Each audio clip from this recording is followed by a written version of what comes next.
it's great to be back down here. Thinking back 3 years ago, I think we were obviously happy to be here. We got on a little bit of a run there in the playoffs, coming in as the 8th seed. Certainly, I think learned a lot from that experience. Came up short that particular Saturday, and I think that set our program in a different trajectory. I think we had different expectations from that time moving forward. The last couple of years we've come up short. I think this group of seniors in particular, in coming up short and learning some hard lessons through their time. Started going to work really about this time last year when we got back to Bozeman for the second semester, and really did a great job day in, day out of putting their best foot forward. And I think that lesson, that way of going about our business has served us well through the course of this season.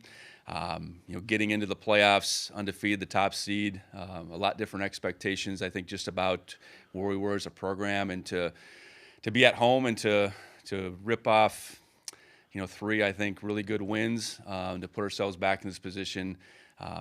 Very grateful for the efforts of our team, our staff, and excited about the opportunity against a really good North Dakota State team that we'll see on Monday night. And they in their own right have gotten back here. I know the last couple of years with the coaching change and everything, and we've faced them a couple times through my time here. I guess it's poetic that we're back facing them, at least on our side, the poetic piece. And excited about the opportunity. They're a very good team. They're very good in all aspects, and we'll have our hands full. And our guys are primed and ready to go at the same time. Thank you so much, Coach. We'll go ahead and we will open it up for questions. We will have a microphone that will be passed around. When you do have the microphone, please give your name and your affiliation. And also for the folks that just came in a little bit late, just a reminder, there is no video to be shot while we are in the process of these interviews here in this interview room. So let's open it up for questions from our group. We'll start right here. Parker, go ahead. Just go ahead. You got a couple guys on this team who were here the last time you were at this game, and you have a different group who is experiencing it for the first time. What have you asked for from those players in each of those separate groups on how to approach this week? Yeah, our senior group, a lot of those guys, were on that field back in 22, the 21 team, and they were the young guys, and I think they're the guys that have learned the lessons through these last couple of years. And I think how they've just embodied how we've done everything doesn't all of a sudden create this new way of doing things for this game. This is the national championship game, but no matter who we've played, we've taken that opponent as the one that's in front of us, and I think that in itself, has served us well. I think our young guys have really taken to that. Now, in coming here, another situation where we have 2 weeks between games, but this is our 4th bye week essentially. So that part, the sequencing of the 2 weeks hasn't been any different. I think what our older guys continue to preach, probably as much as anything, hey, the trip down to Texas is great and all, but the game is what we're going down there for. And we've had a really business-like approach these first couple days down here, and again, it's not like we need to become something different on Monday night. We just have to become the best version of ourselves, and I think we've been able to do that time after time this year. So that's the task on Monday night. Thank you, Mike. We're up front. Con right here, up front. Victor Flores, 406 Empty Sports. I was curious what your thoughts on the Montana State D-end matchup versus their All-American tackles. What do you kind of think of that matchup? Yeah, it'll be really important. Zabel and Miller are 2 of the best in the FCS. Obviously, Zabel's a Senior Bowl invitee. And I think you flip that around. I would like to think Brody, Kenny in particular are 2 of the best defensive ends as well. So, what does that look like on first and second down? I think in the run game that'll be important, but then you get to obvious passing situations. That'll be a tall task for our guys, and I like to think it's a tall task for their guys too. So, not that it's going to come down to that, but I think how we fare in that matchup, first in the run game is really important. Those two players are really good in the run game, and I think our guys are too. So look forward to it. It's one of the many matchups in this game that are going to make this game so good. We'll come up here in the front, first row in the middle.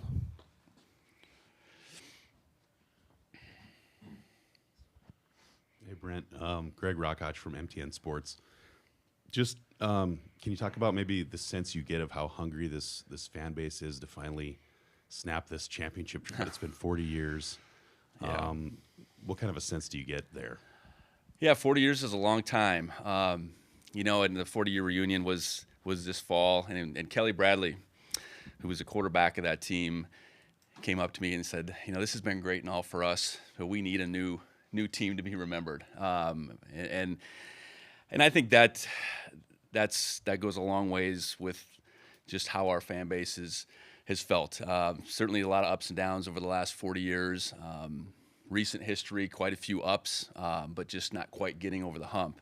So I don't know that it's any added pressure by any means, but I think there's this continued momentum of our football program, and the fan base, I think, feels that at the same time. And these opportunities don't always come around just the way things line up. We've been fortunate to be in this game now 2 out of 4 years, but when you're here, you got to take advantage of it. So I appreciate our fan base for their support on Saturdays in Bobcat Stadium. Those nine games. I know we played a Friday night in there too.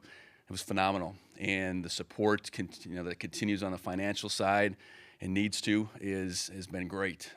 So we're going the places we want to go. We're building the way we want to build, and this is where we want to be. So We'll keep it over on the right-hand side, third row. Go ahead, please. Coach Corey Hogue, Dave Campbell's Texas Football. Curious your experience here since you and the team have been in Frisco, and also whether you'd like to see it return after the renovations are complete to the stadium. Yeah, this is my 5th opportunity to coach in a game down here, and those first 3 were 11, 12, and 13. So for Frisco, in my eyes, to continue to embrace this, Frisco's growing tremendously in the last 15 years. So that's what I see. I see a community that's really embraced it. Our experience since we've been here has been, a lot of work and just out in the practice field. We did get to the Top Golf last night. I think the guys really enjoyed that. Had some Whataburger last night. I know wanting to settle the score between our West Coast guys with In-N-Out and Whataburger is always something we're arguing about. So I think that was a good score for the Texans last night. But no, I think to your point, I think it'll be interesting how the next couple years play, because it's certain, from my estimation, that this community has continued to embrace this opportunity to host this championship, and I think it certainly deserves a fair shake to get back here. We'll go over here on the left, coach, third row. Mike McFeely from the Forum. Brent, I know that you and your family are fully Montana State Bobcats now, and I mean, it's been a long time since you've been at NDSU, but there's still a lot of connections back there, and probably fair to say that if you guys happen to win on Monday night, there'll be some Bison fans who won't be as upset as if they lost to somebody else. They'd be happy for you.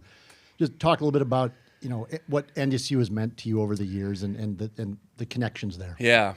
Well, I was there 21 years between being a student athlete and a graduate assistant, a coach trying to make his way, and then also ultimately a coordinator. So, and then that's where Molly went to school, played basketball. Our 3 sons were all born in Fargo. So it's our foundation, that region. I'm from 50 miles north. Molly's from 100 miles down the road towards Minneapolis. So, that place will always have a special place in our heart for sure. And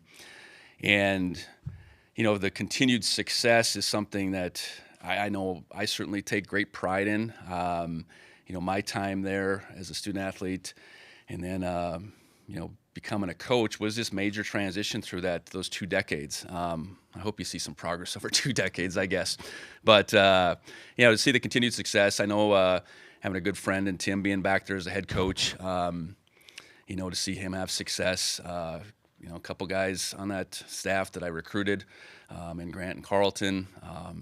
Chris's son Devin's back there, Gene's son, Jared's back there. So a lot of ties, and my old teammates. We stay in touch from the '97 crew, and I know, it's the fact that we're back again playing them. I don't know for me if that's the way it was supposed to be or not, but they're one of the better teams out there. So if we're going to be here, we're probably facing them at the end of the day, and look forward to going out there and competing. But yeah, obviously a special place to me and my family. We'll keep it over here on the left, Coach, second row. Coach John Rainey, SWX Montana. Kind of going off that, being in both states, what do you think lends itself to those states, and you could throw in South Dakota, kind of being so good at FCS football? Well, it's 3 states. It's a lot of area that FCS is the top level, and there's no pro sports in any of the 3 states. I do think high school football is really valued in all 3 states, and I think the competitive drive that each of the states have. We have it within our state with the University of Montana. I know the 4 schools between the Dakotas. There's a lot that drives each other. So I think all those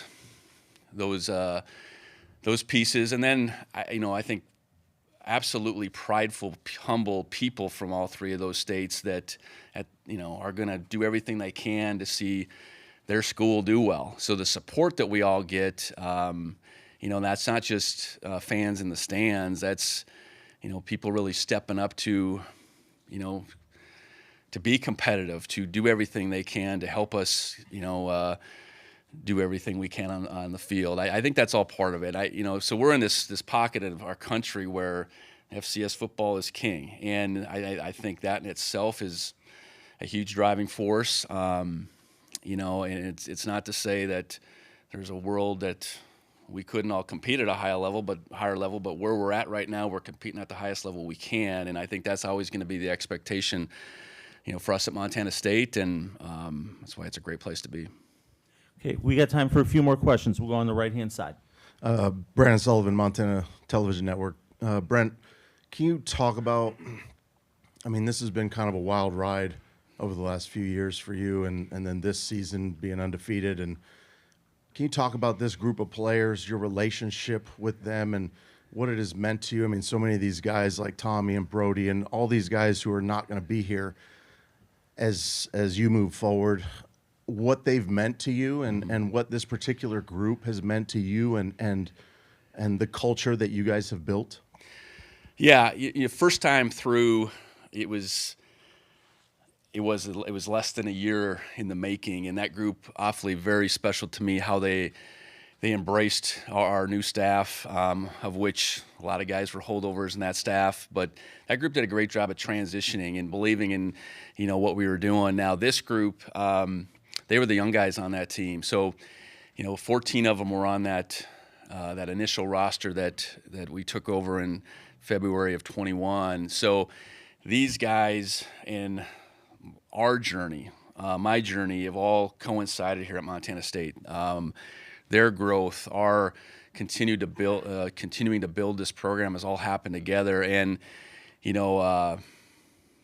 very fortunate. It's such a special group of young men. I think the selflessness that this group has collectively is probably unlike any team I've ever been around. And I've been around some really good teams that had plenty of it, but this group. And not only the seniors and the way they've embraced their role and embodied their role and done everything they can, their ability to express that view to our younger players is what you're looking for in a program, because those guys, to your point, they're gonna be done on Monday. So we need the next group of guys like them to emerge, and that's what I see happening in our program. A lot of good young guys that they've seen how it should look. And that's what allows for continued success. And in this day and age in college football, rare, very rare. So to say we have it, and we're not going to be perfect, we're going to still lose some guys over time, but to say we have that and can continue to have it is a comforting feeling, because those guys have clearly laid the foundation. We're going to be forever indebted to them. They're going to go down and have laid a legacy maybe unlike any other group in Montana State football history. Okay, we have time for one more. Third row on the left. Brent, Dom Izzo, WDAY in Fargo. You've coached or recruited Brock Jensen, Carson Wentz, Josh Allen. What sets Tommy Mellott apart from those guys, and what similarities do you have with those other guys? Yeah, I'll speak to similarities first. I think the competitive drive, the belief that they're not going to tell anybody how good they can be. They're going to become as good as they possibly can. I think that's the consistent piece, the competitive nature and the ability to get everything they can out of their ability. Certainly, Tommy is of a different stature. Tommy would win a race, I know for sure, amongst all those guys. He's as quick as anybody on our team, and he's on the football field as fast as anybody on our football team. Now, along with that stature piece, he's got to do it a little bit differently just because of that. And I think he's continued to reach his heights because there's that same common thread of not being satisfied in anything. I know when we lost that game last year to end our season, that was the best he had played quarterback. And we had to really point that out. I mean, I think he still had aspirations to how far could this go, and you really had to. He's so humble at the same time. So I don't know. They all have a lot of similarities in just who they are inside, how they've been raised. Hardest working guys on the team. I think those are the common threads. But I think his stature, his game, his running ability is on a different level.